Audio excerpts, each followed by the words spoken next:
نحمدہ و نصلی علی رسولہ الکریم۔ ایک سوال یہ ہے کہ کچھ لوگ حرام کمائی کے ساتھ حج کرنے چلے جاتے ہیں، کہ ایسے لوگوں کا بھی حج قبول ہو جائے گا یا نہیں؟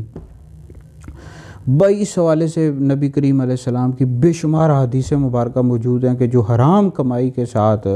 کوئی بھی عبادت کرتے ہیں اللہ تعالیٰ ان کی عبادت قبول نہیں کرتا، وہ میں حدیث بیان کرتا ہوں۔ بھائی سب سے پہلی بات یہ ہے، اور پاکستان کے اندر اور دیگر کئی ممالک میں کئی لوگ ایسے ہیں کہ جو اپنی ڈیوٹیز پوری نہیں کر رہے، مختلف اداروں کے اندر کام کر رہے ہیں۔ ہمارے پاس ایسے لوگوں کی شکایات پہنچتی رہتی ہیں، اسکولوں میں، کالجوں میں، اسپتالوں کے اندر کام کر رہے، اپنی ڈیوٹیز پوری نہیں کرتے، حرام کمائی کر رہے ہیں، اور حرام کمائی کے ساتھ وہ حج کرنے چلے جاتے ہیں، وہاں پر روتے ہیں، پھر یا اللہ ہماری گناہوں کو معاف کر اور ہمیں حضور کی شفاعت نصیب کر، اور اس طرح کی دعائیں کرتے رہتے ہیں، ہمارے صغیرہ کبیرہ گناہ معاف کر۔ اور بھائی جو حرام کمائی کے ساتھ حج کرنے جائے، خانہ کعبہ کے ساتھ چمٹ جائے، ایسے بندے کا کوئی بھی عبادت قبول نہیں ہے، نہ حج قبول ہے، کچھ بھی قبول نہیں ہے بھائی۔ اسی طرح جو ایکٹرز ہوتے ہیں، فلموں میں کام کرنے والے، گانوں میں کام کرنے والے، یہ حرام کمائی کر رہے ہیں، حرام ذریعے کے ساتھ کمائی کر رہے ہیں، ان کا یہ کام کرنا ہی حرام ہے، یہ گانے، فلمیں، ڈرامے، تو کمائی بھی حرام ہے، تو وہاں پر اسی کمائی کے ساتھ وہ حج کرنے چلے جاتے ہیں۔ تو بھائی ایک حدیث مبارکہ کا مفہوم ہے کہ یہ ترمذی میں موجود ہے، فرمایا کہ جو حرام خور ہوتا ہے وہ دوزخ کا حقدار ہے، اور ایک اور حدیث میں آتا ہے حرام خور کی جو دعا ہے قبول نہیں ہوتی۔ اور اسی طرح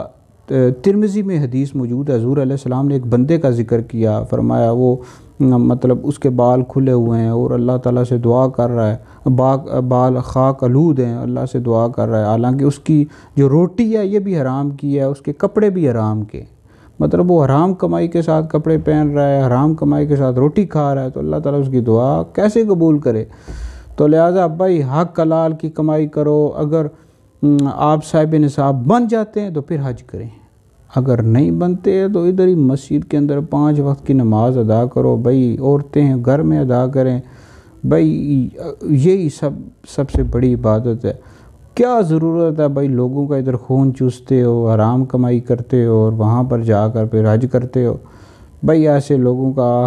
حج جو ہے ہرگز بھی قبول نہیں ہے جو حرام کمائی کرتے ہیں۔ تھوڑا کماؤ، ستھرا کماؤ،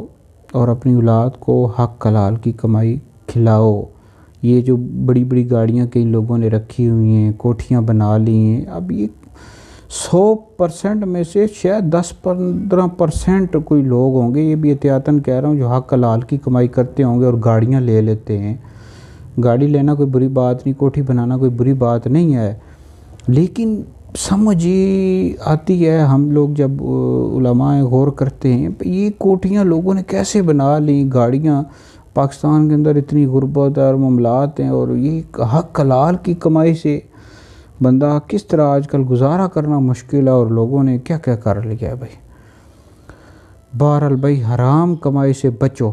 خود بھی بچو، اپنی اولاد کو رزق حلال کماؤ، رزق حلال جب کماؤ گے تو آپ کی اولاد نیک بنے گی، آخرت میں آپ کے لیے نجات کا ذریعہ بنے گی۔ بھائی حرام کماؤ گے اپنے لیے، اپنی اولاد کے لیے، یہی اولاد کل آپ کا گریبان پکڑے گی، تو بھائی آپ سیدھے دوزخ میں جائیں گے۔ لہٰذا غور کریں اس پر، حق حلال کمائی کریں، اور تھوڑا کھائیں، ستھرا کھائیں، اور پھر اللہ آپ کو توفیق دے تو بالکل حج بھی کریں، عمرہ بھی کریں۔ اللہ تعالیٰ سمجھ کی توفیق عطا فرمائے۔